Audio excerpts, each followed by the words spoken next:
Bonjour, je prends quelques minutes de votre temps afin de faire le point sur la présente négociation. C'est important pour la Fédération de vous donner les informations au fur et à mesure que les événements se produisent. Donc, ça fait déjà près de 2 semaines que la FIC est de retour à la table de négo. Mais avant de vous expliquer les raisons pour lesquelles on a accepté de retourner à la table, faisons tout d'abord un bref rappel des derniers mois. Comme vous le savez, le 2 juillet dernier, la Fédération a annoncé qu'elle quittait la table de négociation.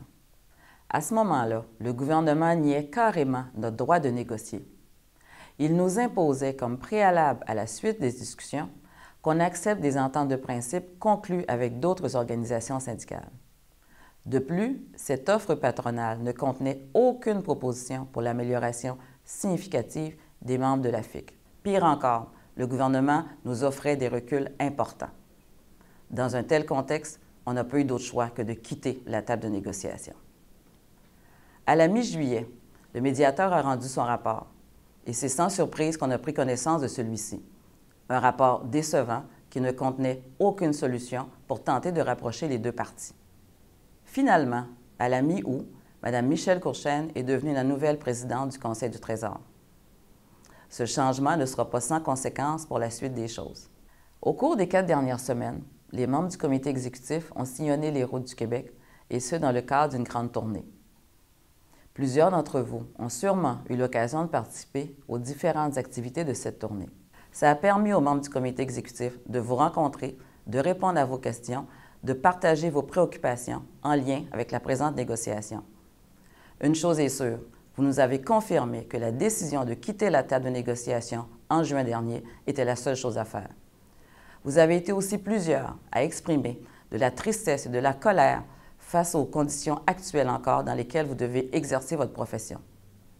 Tout aussi important, vous avez été nombreuses à manifester le désir de poursuivre la lutte. La lutte pour améliorer non seulement nos conditions de travail, mais également pour pouvoir offrir des soins de qualité et sécuritaires à la population québécoise et ce, dans un réseau de santé public. La présente ronde de négociation elle est cruciale. Il y va de la sauvegarde des professionnels en soins, mais aussi d'un réseau public de santé. Et ça, vous l'avez très bien compris. Tel que je l'ai mentionné en ouverture, la Fédération est de retour à la table de négo. Pourquoi avoir accepté d'y retourner?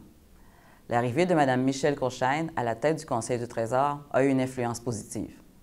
Avant de retourner à la table, des discussions politiques ont eu lieu avec Mme Courchaine. D'emblée, elle a exprimé son souhait d'en arriver à une entente de principe avec la FIC.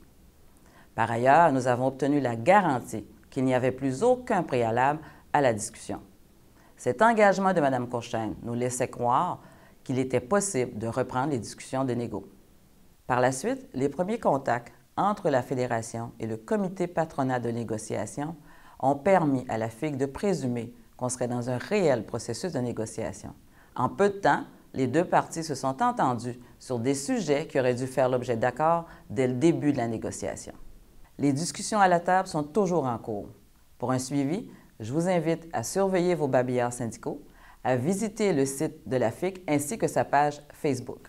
Je terminerai en vous réitérant l'importance de poursuivre le plan d'action de mobilisation, car même si la FIC est de retour à la table de négo, la lutte n'est pas terminée pour autant.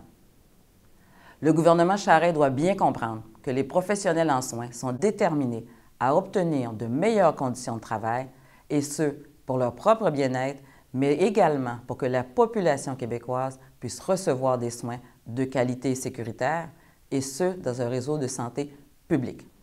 Et ça, c'est ensemble qu'on va y parvenir. Merci et à bientôt.